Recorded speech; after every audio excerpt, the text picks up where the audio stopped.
This brush and broom shop on Dobbs Street has survived as a traditional Jewish-owned shop from the days after World War I. It has been in the Markovich family since that time. The shopkeepers would have lived here. Notice the kitchen on the side. And this woman works for the granddaughter of the original founder. Here we see an artistic simulation of Stalin's boots that were once part of a colossal statue of Stalin that stood on a tribune and was toppled and cut down at the knees in the 1956 uprising.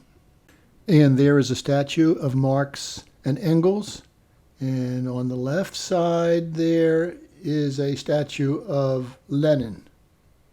And so we will enter through this gate into Memento Park, which is about 7 or 8 miles southwest of Budapest and opened in 1993 as an outdoor museum which exhibits statues that were salvaged from the communist era in Hungary. This huge statue of a Red Army soldier holding the Russian flag once stood at the base of the Liberation Monument on Gellert Hill in Buda. Here a Hungarian worker is with great appreciation using both his hands to grasp the hand of a Soviet soldier. Apparently this is a worker breaking through a wall. Don't ask me what this means. This granite statue from about 1975 depicts a Soviet woman and a Hungarian woman releasing doves of peace.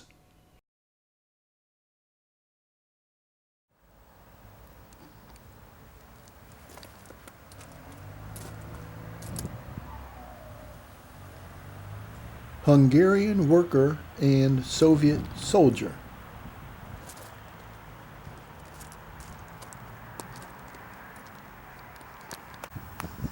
You know what I'm enjoying about this place is not only these relics from the old communist era, but it's so peaceful and quiet and half empty.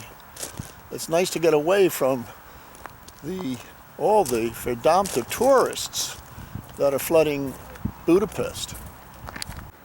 Vladimir Lenin hailing a cab. So this interesting group of figures represents here on the left the old well-dressed bourgeoisie of the Habsburg Empire being converted under the baton of Béla Hun at the top. The lamppost is a metaphor for the gallows because he was ultimately executed. And we see the bourgeoisie turning into the bayoneted Soviet soldiers. This sculpture by Imre Varga reminds me very much in style and concept of the sculpture that he did of the forced march of the Jews that we saw in the previous video, which is in the memorial garden in the great synagogue in Budapest. And it brings to mind Voltaire's statement that history is filled with the patter of silken slippers descending the stairs to the sound of hobnailed boots going up. I think these rusty hands are representing the hard-won ideals of communism. It's kind of refreshing to contemplate those old days because today we live in such a world of yin that in those days I think it was a little bit more yang. I'm sure we'll descend into some yang eventually, sooner or later. Well, this was not meant to be a statue of an attendant at one of the thermal baths running after a customer who had forgotten his towel. Rather, it's a symbol of a Soviet worker charging into the future. This fatally wounded but triumphant hero memorializes those who lost their lives fighting against the 1956 revolutionaries.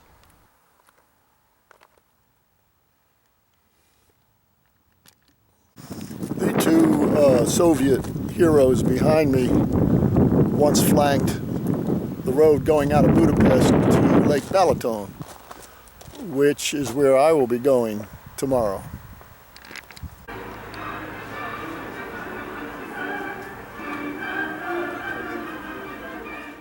The gift shop at the entrance to the park is the place to go for communist-era memorabilia, and even has a CD of communism's greatest hits. The Trabant was made in East Germany until the collapse of the Eastern Bloc.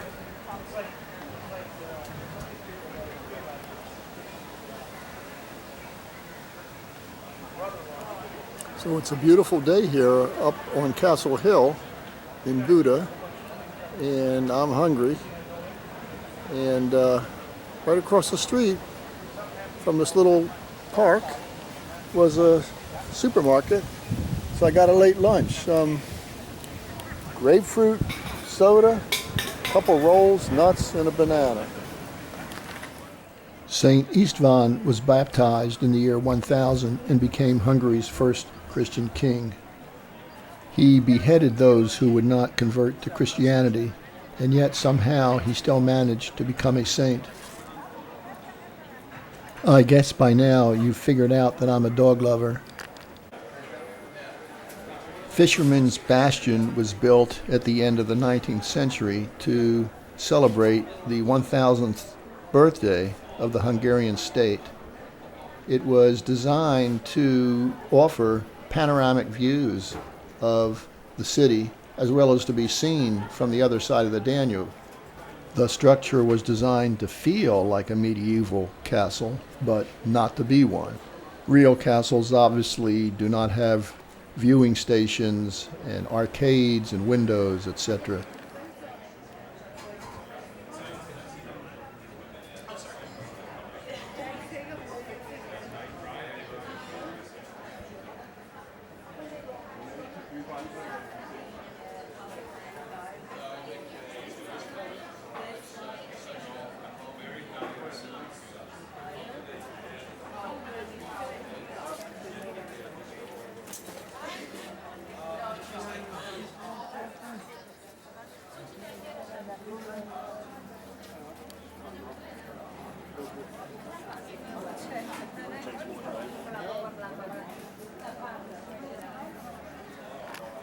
Inside the Matthias Church, we see the coat of arms of the Renaissance king Matthias Corvinus.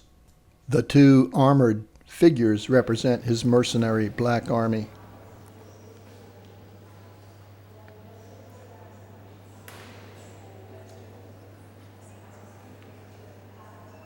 The stunning interior evokes a mystical exoticism combined with neo-Gothic elements and is absolutely unique. It is understandably a major tourist attraction.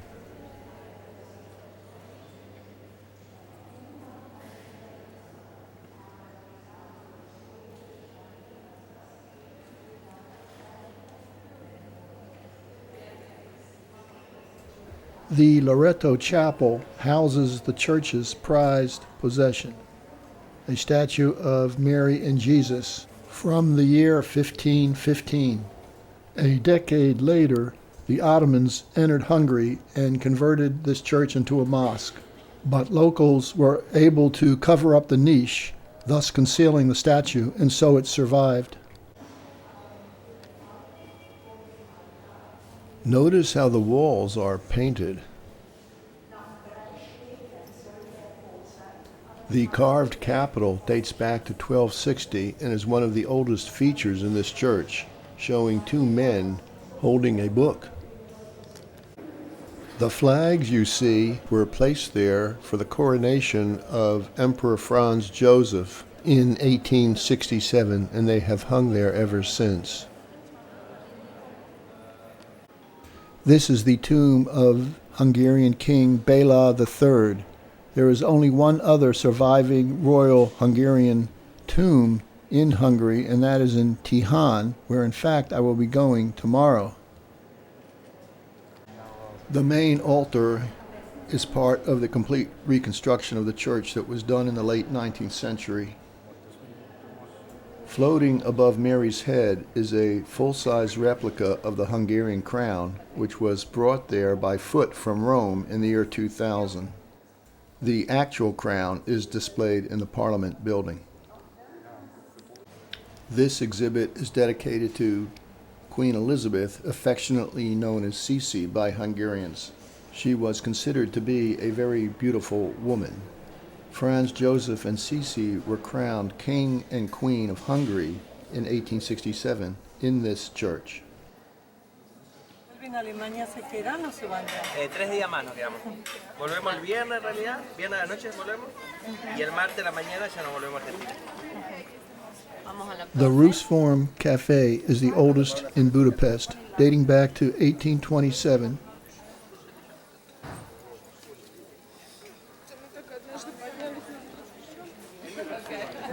Just 1 block away from the Matthias Church in the heart of the Castle district, it is very popular with tourists.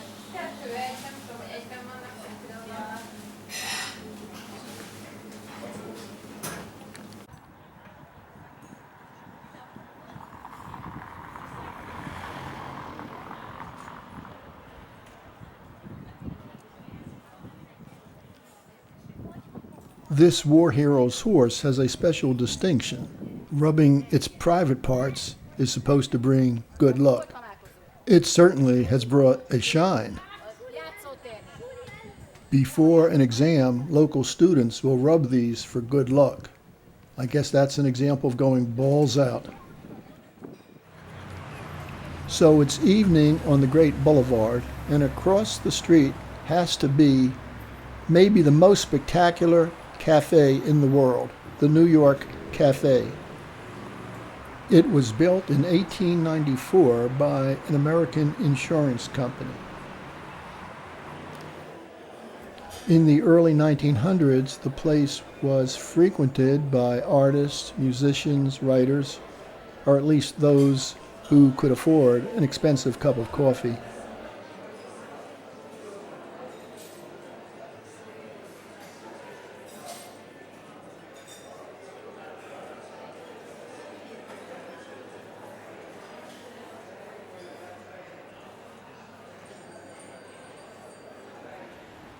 Incredibly, after World War II, the cafe had deteriorated and served as a sporting goods shop. It reopened in 1954 as a cafe, but was not totally restored until 2006. Today, it is part of the New York Palace Hotel.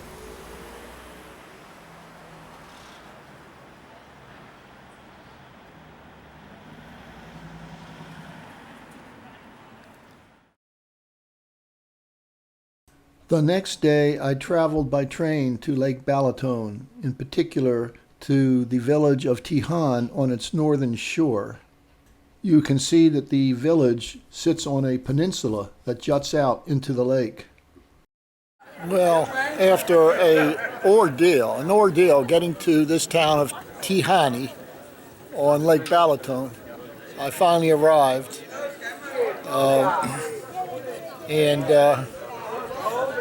Going to take a look at that church up on the hill.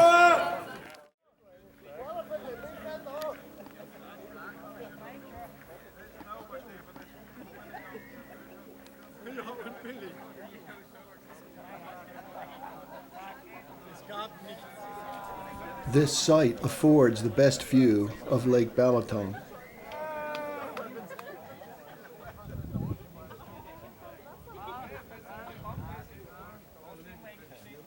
The village of Tihany has the highest per capita income and the most expensive real estate in the country.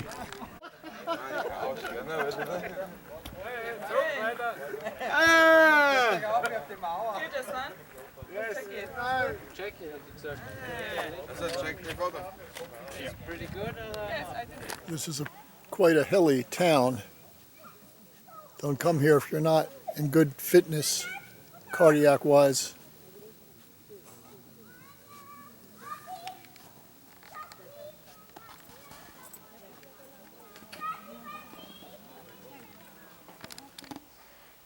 The ceiling frescoes in the church depict faith, hope, and love, and were done in the late 1800s by the German painter Karl Lotz.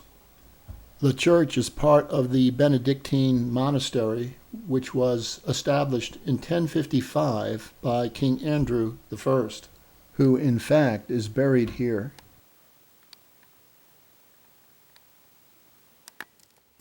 Andrew's tomb is one of only 2 royal tombs that have survived Ottoman desecration in Hungary. The other one is the tomb of Bela III, which we have previously seen in the Matthias Church in Buda. About a decade ago, with the aid of EU funds, the town of Tihany underwent a massive development plan to increase its tourism, including expanded bike paths, renovations of hotels and squares, and an emphasis on the lavender industry. From what I could learn, this site, which was once a residence for Benedictine monks with old structures from around 1830, is now an artists' colony run by the Hungarian University of Fine Arts.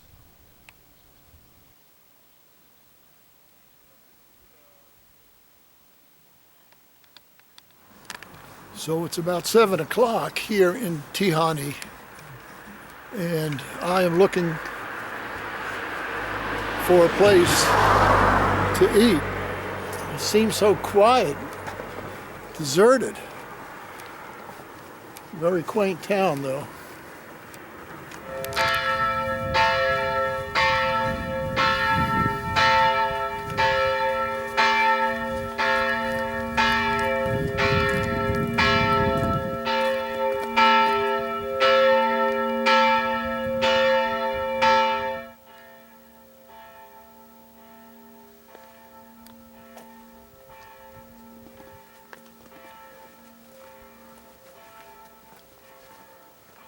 Beautiful, quaint town, but kind of desolate. A fork in the road. Which way do I go? Follow the yellow brick road? I guess I'll go this way.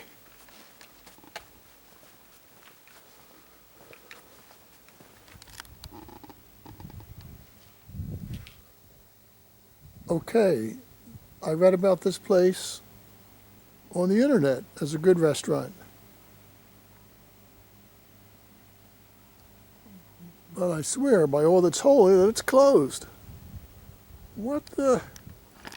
Okay, someone just explained to me that this town closes up at night. That these restaurants are open in the morning and the afternoon, but this ain't Budapest, that's for sure. So I think I got the answer from the waiter here, and that is we are off season, and so the tourists are pretty much gone. Only a few Germans, Poles, and Austrians. So I'm going to enjoy this vegetarian pizza and then call it a night. I'm glad to get out of here in the morning. Well, it's 8 o'clock and it's just me and the church bells.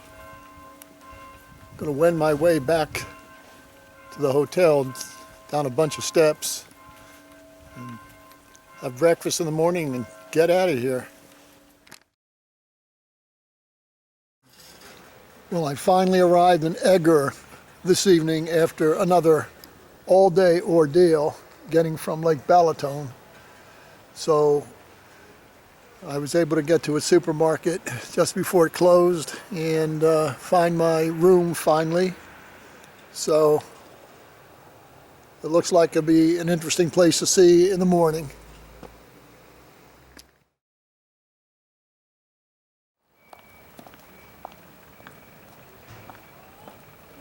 Well, it's a brisk morning here, and it's a little after 8 o'clock in the morning in Eger. I'm going to see what's going on now that I can see.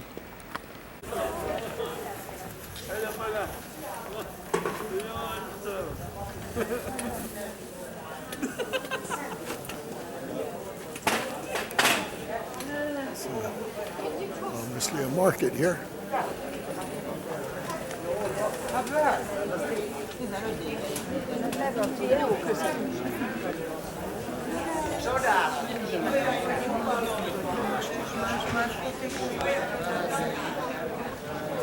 Olyan jó, hogy gyenge voltam a végül is.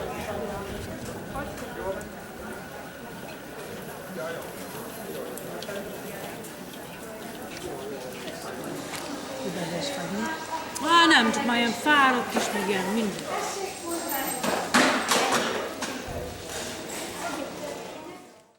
One thing I began to realize and very much appreciate was that this felt like a real Hungarian town and was not mobbed with foreigners and tourists like I saw in Budapest.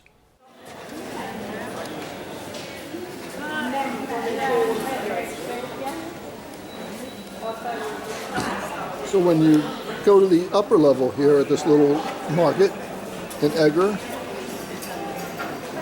there are little kind of like stand-up eateries. No tourists here.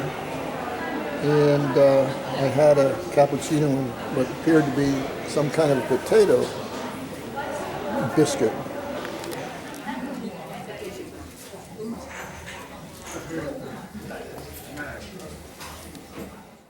What appeared to be a very popular breakfast snack was langosh, which is a deep-fried flatbread smeared with cheese and sour cream.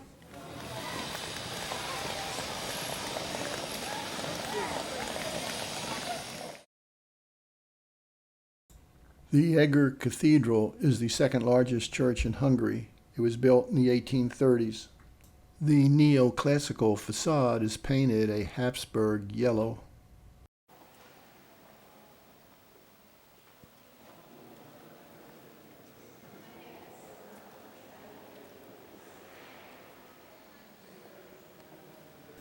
The ceiling fresco was painted in 1950. At the bottom we see, in fact, this church connected via the heavens to the Vatican at the top. On the left, Hungarians in traditional dress. On the right, major historical figures. All in all, a bold statement during the communist era. The stained glass windows were donated by a wealthy Austrian couple in the year 2000, which was the 1000th anniversary of the conversion of Hungary to Christianity.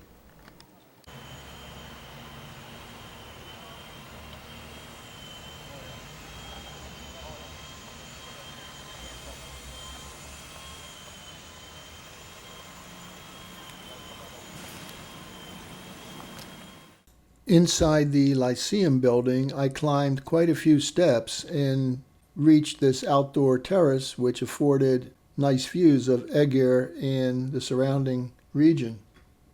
Eger is a town of about 60,000 inhabitants and is historically well known for its courageous defense against the Ottoman invasion in 1552.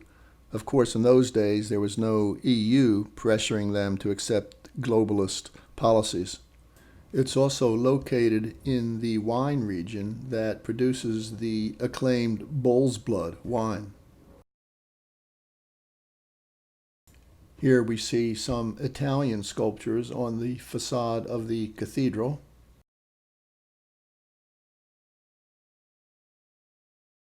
Notice the tall, slender minaret, which was once part of a mosque during the days of Ottoman rule, built in the early 17th century.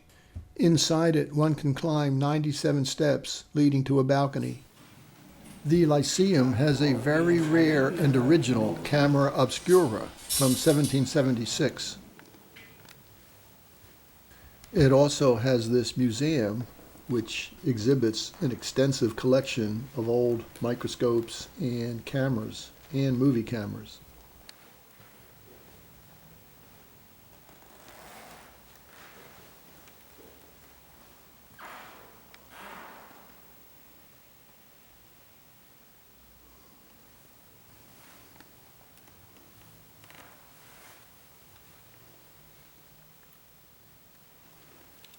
Thank you. Welcome.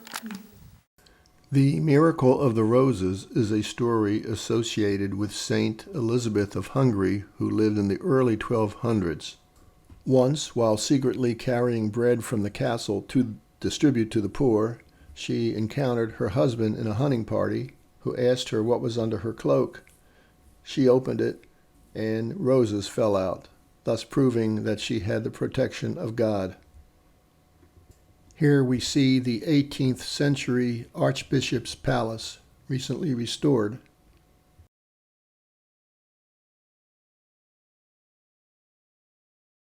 The night before, I was walking by here, it's close to my hotel, when I heard the loud sound of glass being shattered. I looked around and saw this young guy wildly gesticulating and yelling. He had just punched his fist through the window. I looked for somebody to report it to and finally told the next door shopkeepers and then went on my way. Well, what an introduction that was to the beautiful and charming heart of Eger, Dobo Square.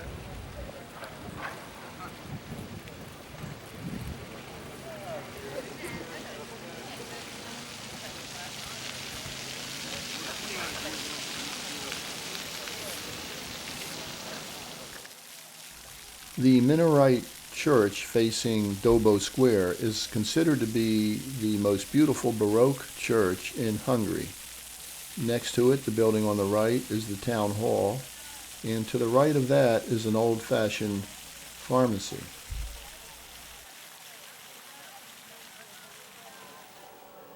The church is dedicated to St. Anthony, and here in the ceiling fresco he is preaching to the fishes.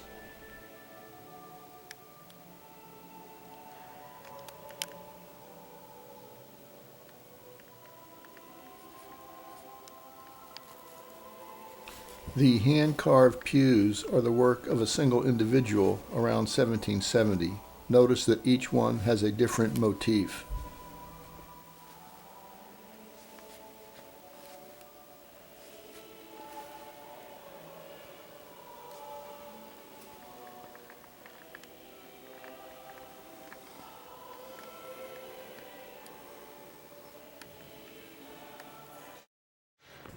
Dobo Square is named after Istvan Dobo, who, along with 2,000 local people, defended the city against an Ottoman siege in 1552.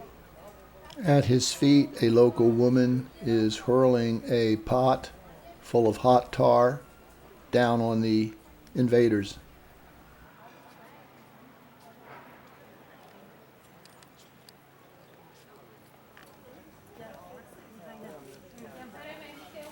Walking to the castle, I passed several wine shops offering samples of local wines. This is the time of wine harvesting, and Eger is at the heart of one of Hungary's best-known wine regions.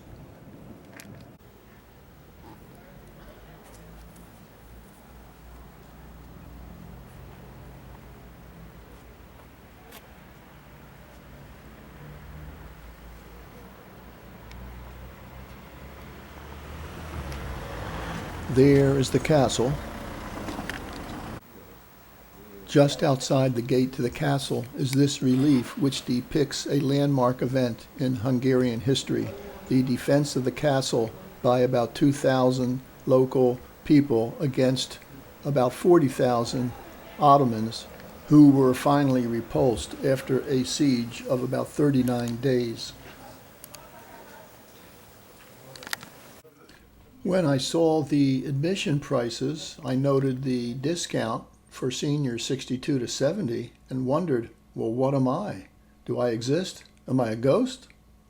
Well, it turned out it was free, although I believe this policy is supposed to apply only to citizens of the EU.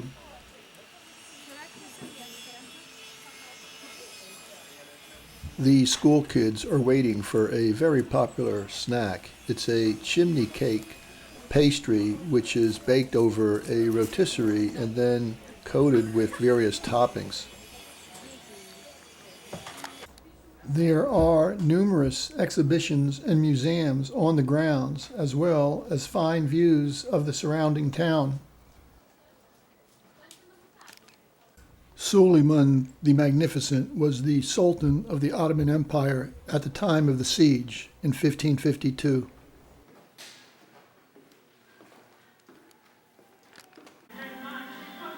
This exhibit recreates in wax the characters from the famous novel Eclipse of the Crescent Moon. This historical novel tells the story of the heroic defense of Eger from the Ottoman invaders. It's virtually required reading for every schoolchild in Hungary. Can you imagine what would be the fate of this book if Hungary succumbs to the pressures of mass immigration and diversity? It would no doubt be removed from the curriculum as being non-inclusive and offensive to minorities.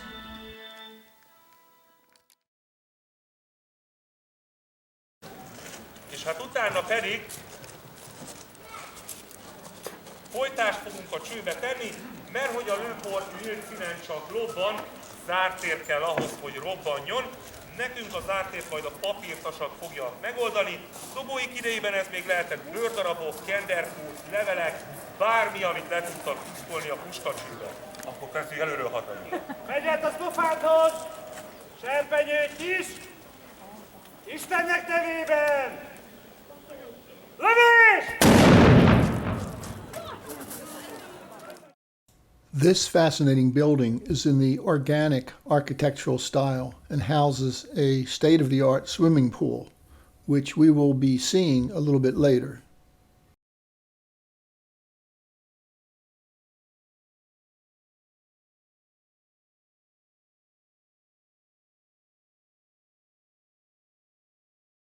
Coming into view is the Minaret Church at Dobo Square. Here we're at the highest point of the castle.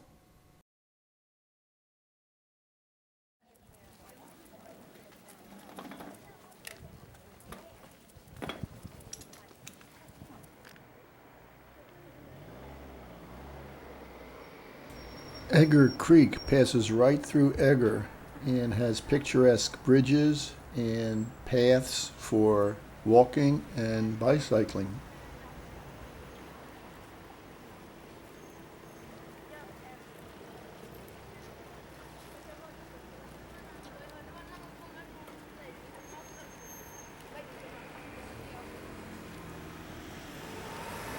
I am trying to find an old synagogue that apparently is used as an art gallery now. And there it is, but it looks closed. The Jewish population of Eger perished in the Holocaust. Well, here's the mailbox, but it's closed.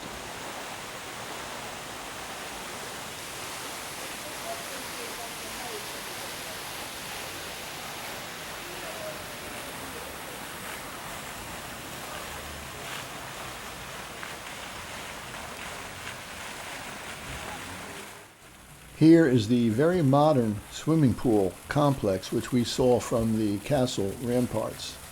It opened in the year 2000. The architecture is in the organic style by the famous architect Imre Makovich. The organic architecture is supposed to suggest nature, to make it appear almost as if the building had grown out of the ground.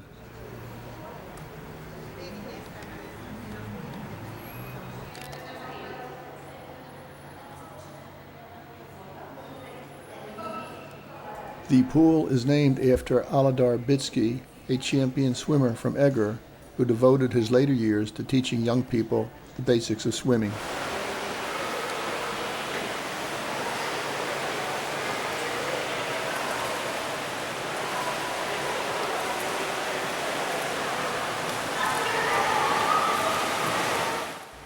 The pool can accommodate up to 1,500 spectators and is home to one of the best water polo teams in the country.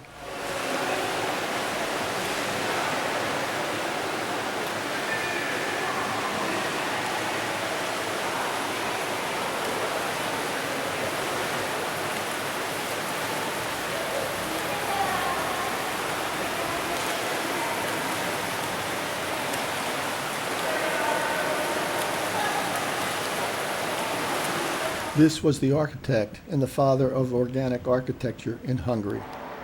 Nearby is the Eger open-air baths, a sprawling complex with 7 pools and a water slide, but I was not able to go inside with the limited tourist pass that I had purchased.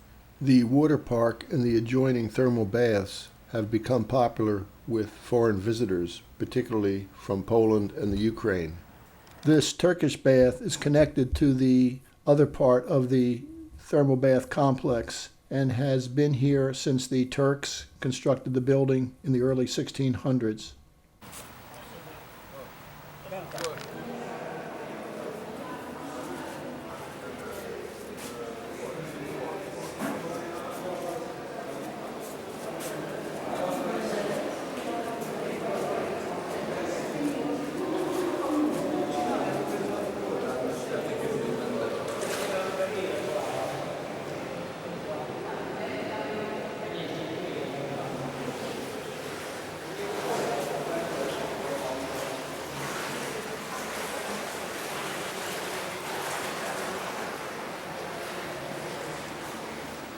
Well, as twilight descends on Eger, I'm walking through a very pleasant park.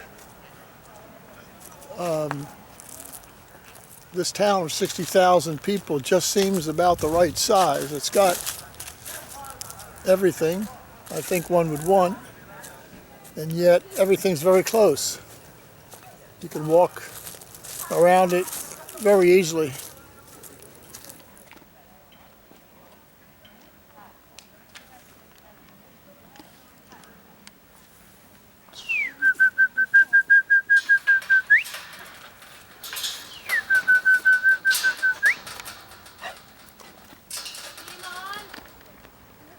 Although the foods which I saw being consumed in this country were anything but heart healthy, clearly a physical fitness culture is alive and well.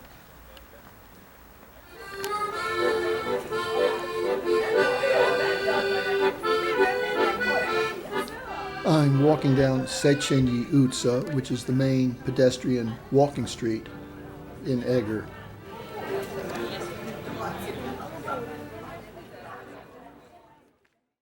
Believe it or not, here in downtown Eger is a Beatles museum, one of only 5 in the world, and it's said to be better than the one in Liverpool.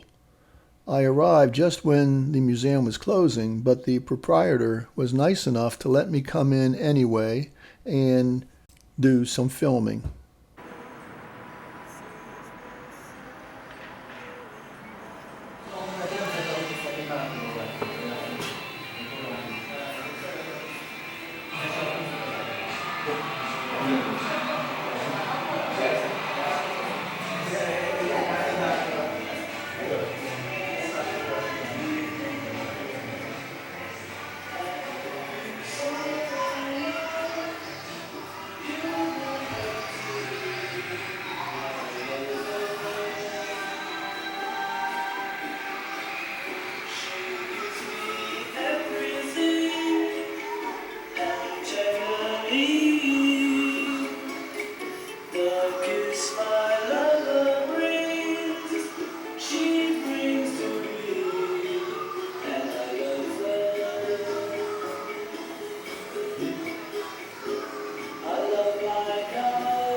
Descending the stairs, curiosity led me down a long tunnel.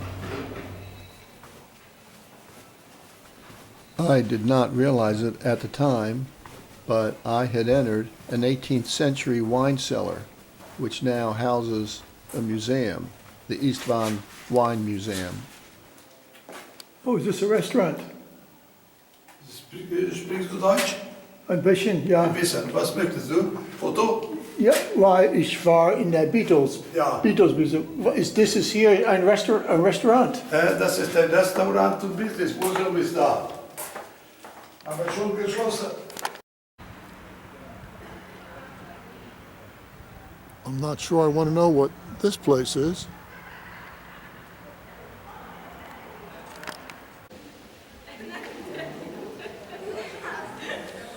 What the hell is this? Oh, okay, thank you. I think this is venison soup with potatoes and some bread. My last night in Eger. The soup is very good. Those potatoes are delicious.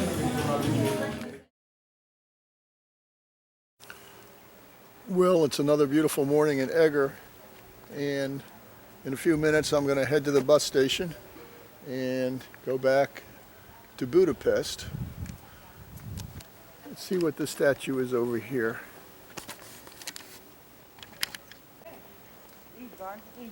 Így van. Pontosan.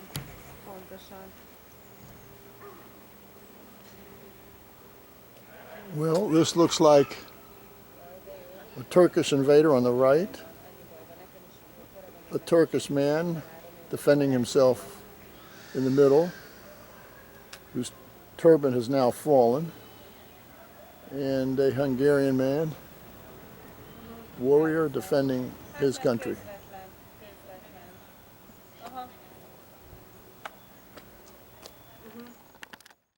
Here we see Géza Gardonyi, the archaeologist who moved to Eger to study the castle and ended up writing the famous book Eclipse of the Crescent Moon about the Ottoman siege of the fortress and its heroic defense in 1552.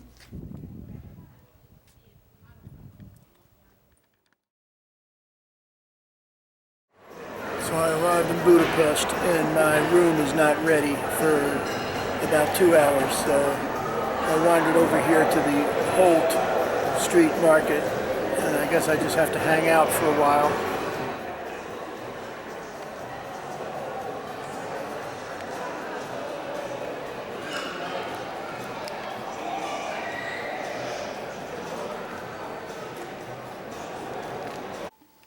Well, I finally checked into this hotel. What an ordeal this was. But what I like about this is that you walk into the main door and my room is right on the left. That's pretty good. It's a large room. Definitely the largest space I've had here in Hungary, with 2 beds. Oh, this closet room. However, there are no hangers here. I don't know what good that'll do for me. And what else do we have here? A little kitchen area. And then the bathroom area.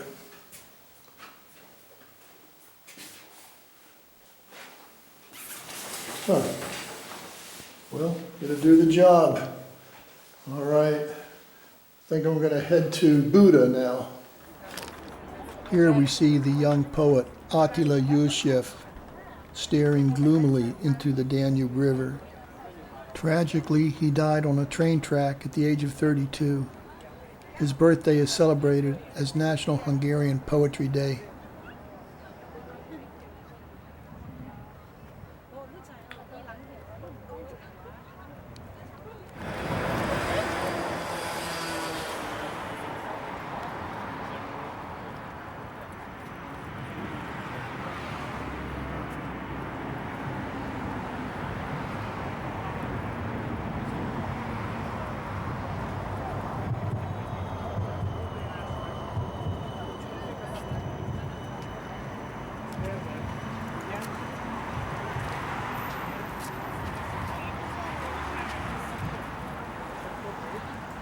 This bridge will take me over to Buda, but first I'll take a look at Margaret Island.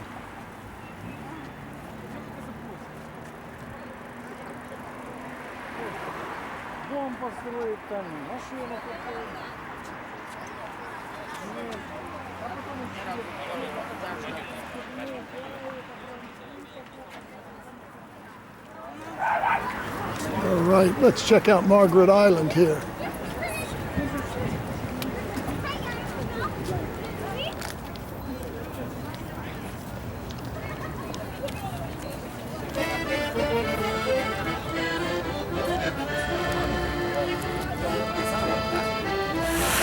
So, walking around here late in the afternoon on a beautiful day in Margaret Island, one can almost imagine what the world might have been like before Pandora opened her box.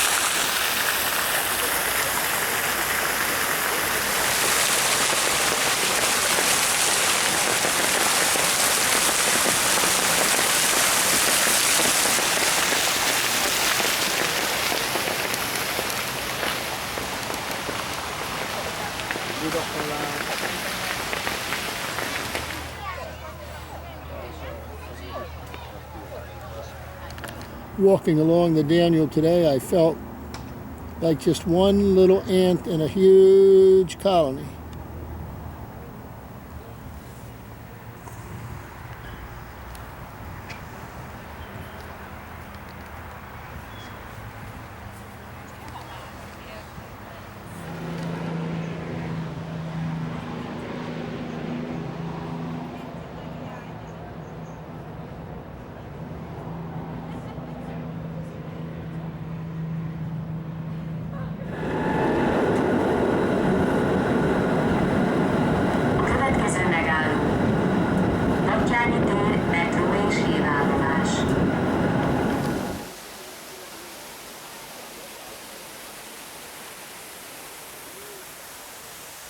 Well, I'm at the bottom of Gellert Hill in Buda, and I'm planning to hike up to the top of the hill, which is almost 800 feet high.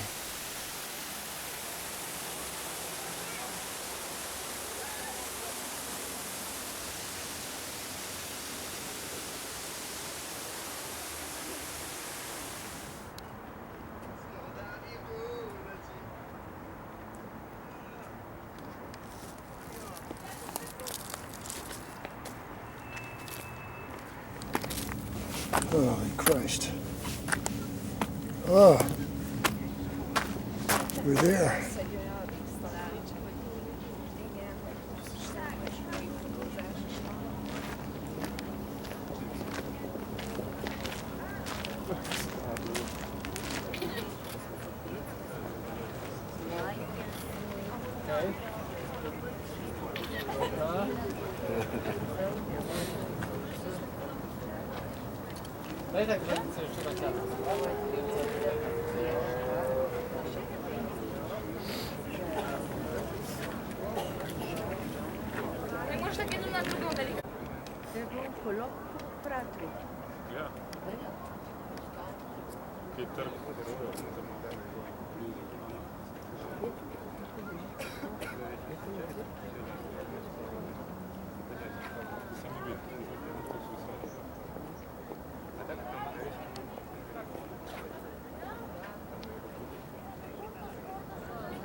It was certainly gratifying to look down upon the city and on the buildings and neighborhoods that I now was familiar with.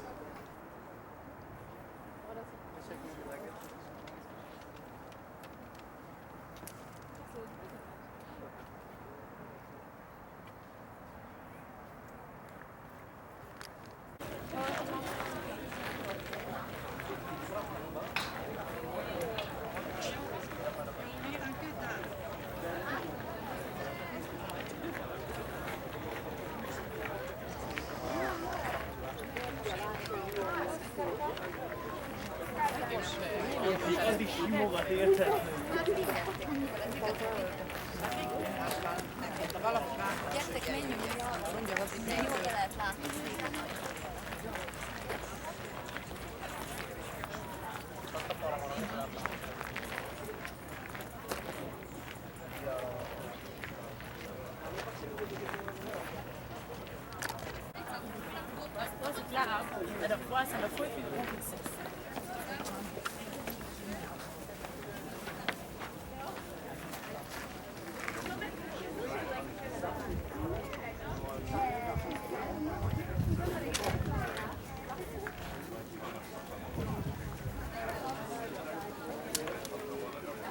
Well, I made it to the top. Should be easy going down. So what do you think? Should I have a beer up here? Getting back to the hotel was easy. The metro system in Budapest is great.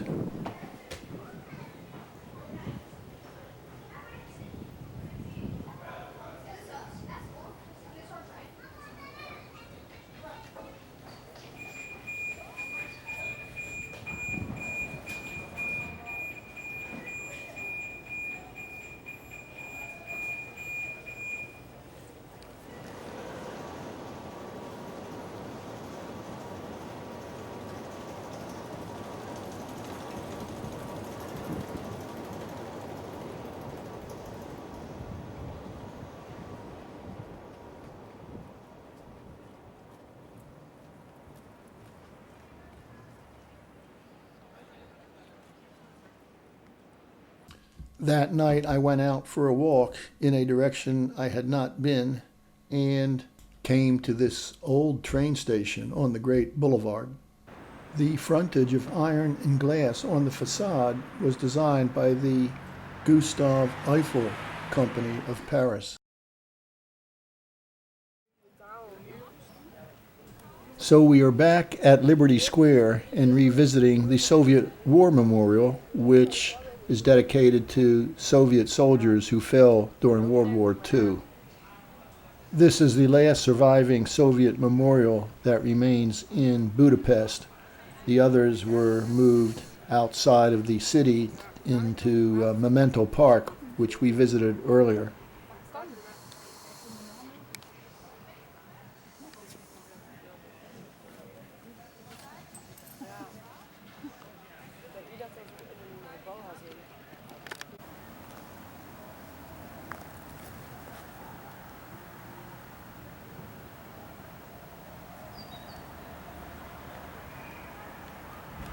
That's the heavily guarded U.S. Embassy. This statue honors a U.S. Major General who in 1919 prevented Romanian military authorities from sacking the Hungarian National Museum.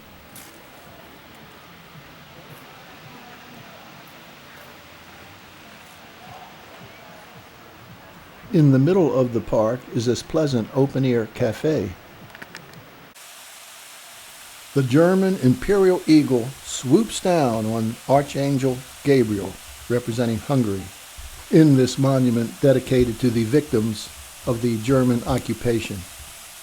When it was erected in 2014, it created a controversy about Hungary's alleged distortion of its role in the Holocaust.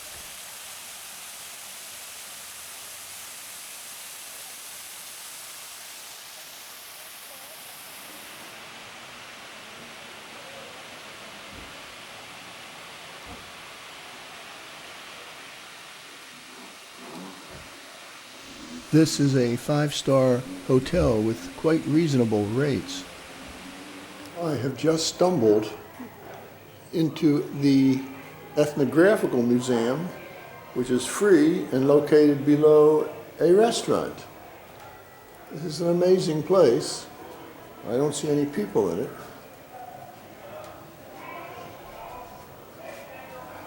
Well, you could spend a lot of time in here if you're interested in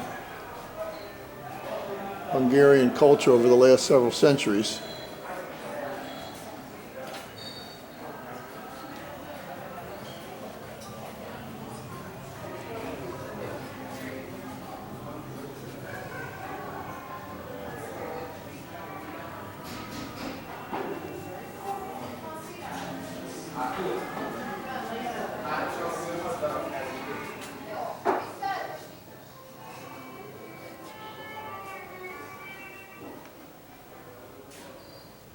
You can press buttons and have a narration.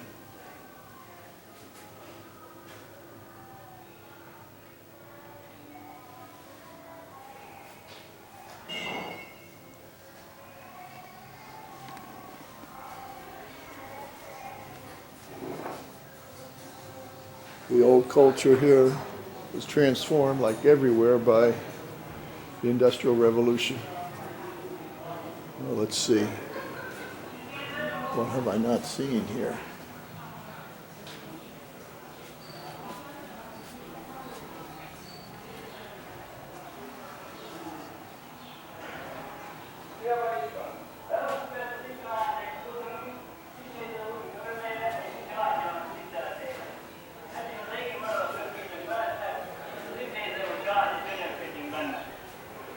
It's amazing.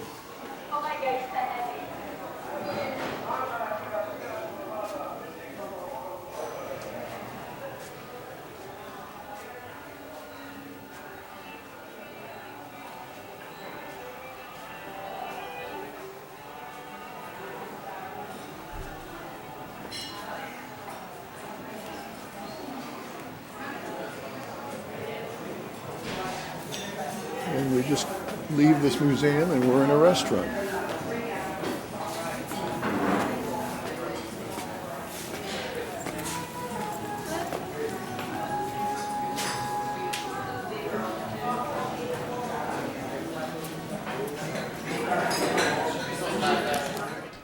The fat policeman's billy signifies hearty Hungarian cuisine, and legend has it that rubbing his belly will give you good luck. Haven't we encountered something like that earlier? But besides these things, so did you try any local cuisine? Here's the former headquarters of the Central European University, funded by George Soros.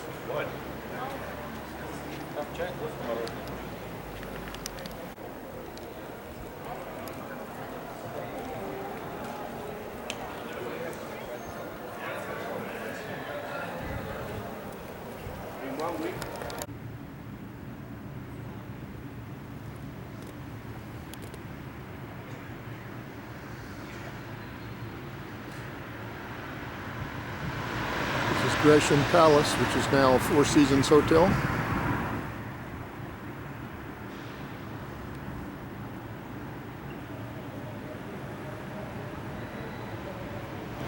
Right across from the Chain Bridge.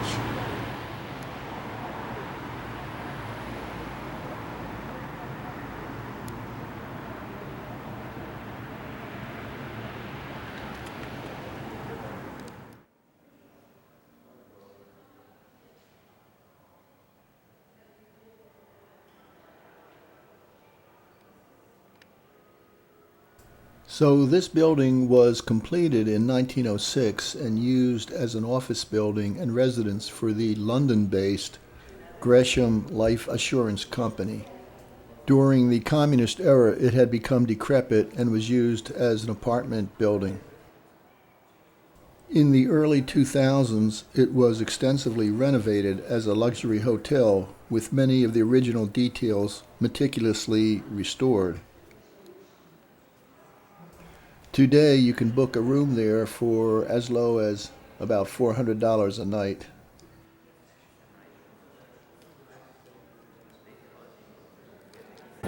Hey Jude, don't be afraid. You were made to go out and get her. The minute you let her under your skin, then you begin to make it better. And anytime you feel the pain, hey Jude, refrain. Don't carry the world upon your shoulders. For I know that it's a fool who plays it cool by making his bird a little colder. Na na na na na na.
The Holocaust Memorial Center is an expanded and renovated synagogue from the 1920s that was turned into a museum and memorial in the year 2004.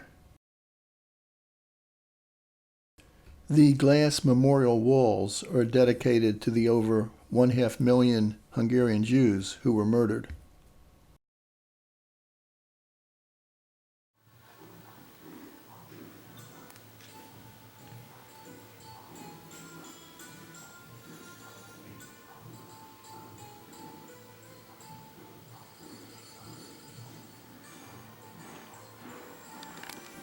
The music, festive at first, turns into a pounding heartbeat, and then the steps of Jews being marched to their death camps.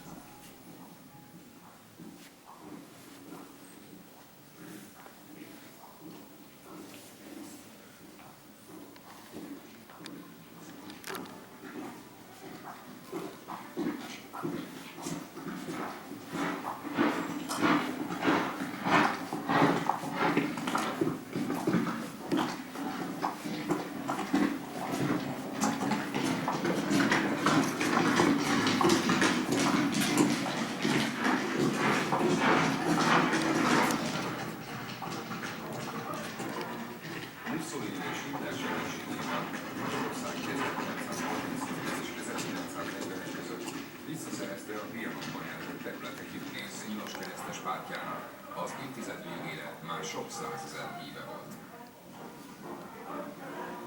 Mussolini és Hitler segítségével Magyarország 1938 és 1941 között visszaszerezte a Trianonban elvett területek jó részét.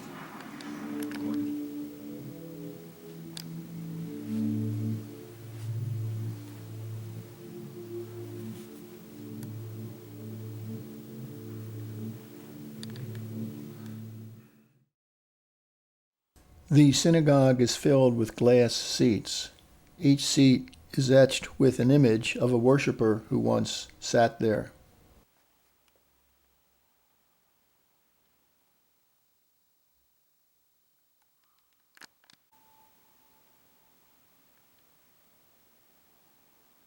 The centerpiece of the museum is this beautifully restored 1920s synagogue.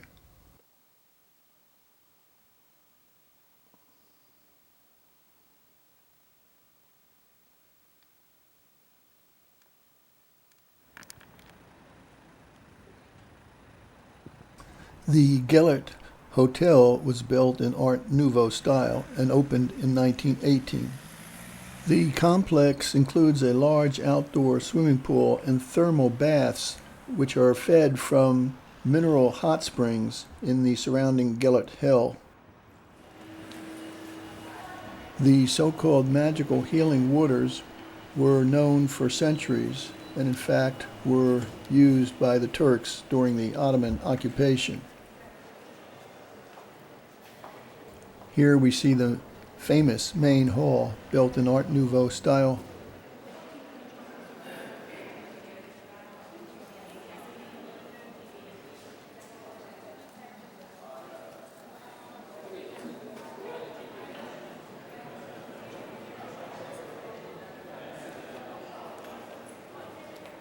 According to Hungarian mythology, the Toro bird led the Magyar migrations out of the steppes of Central Asia and dropped its sword in the Carpathian Basin, indicating this was to be their homeland.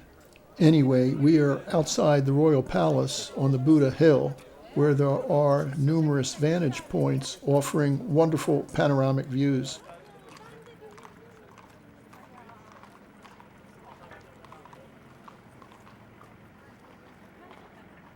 The Royal Palace that we see today is a post-World War II reconstruction.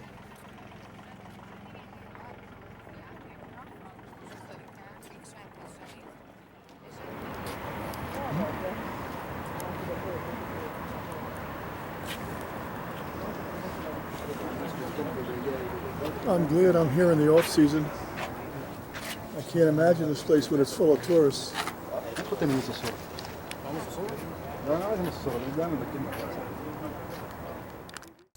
This statue, designed in 1904, stands outside of Buda Castle. We see 3 Hungarian Wisla hounds quenching their thirst at a spring. The statue shows King Matthias on a hunting exhibition, his favorite pastime. He stands triumphantly over the stag that he has just killed. The figure on the right is Ilanka the Beautiful, a peasant girl who fell in love with Matthias, not knowing he was the king, and when she found that out, she committed suicide. Here in the Budapest History Museum are 13th century sculptures depicting early Magyars. According to Rick Steves, the faces have strong Central Asian or Mongolian features. I'm not sure I see it. Do you? This face? Maybe so. I thought this plate was worth a picture. Time to head back and have a final dinner.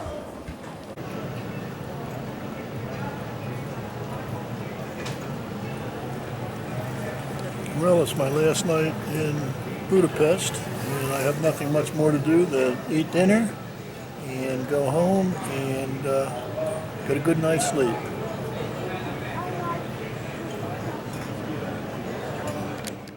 The next morning, I headed to the airport for my long journey home.